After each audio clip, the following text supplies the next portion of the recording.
Ajak bawa dapur. Pesta kematian.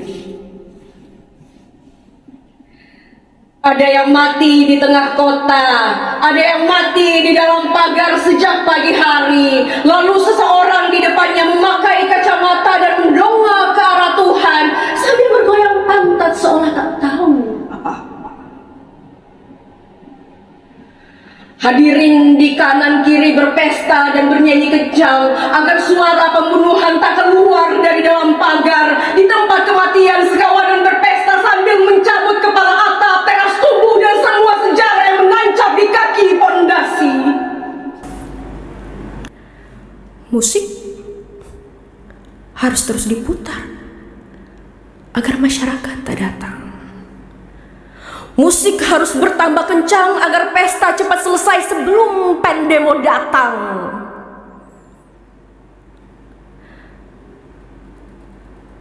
Tiup penghalang, potong kenangan, bongkar sejarah sekarang juga, sekarang juga, sekarang juga.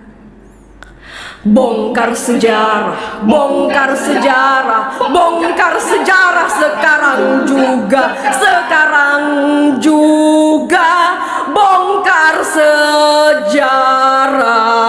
Musik mulai hilang, pesta kematian hampir selesai. Dari dalam pagar tumbuh gedung tinggi untuk menuju tempat Tuhan.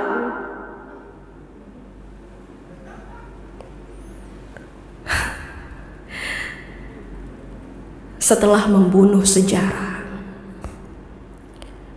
kabarnya para undangan ingin membuat tangga untuk menyogok Tuhan yang Maha Pengingat.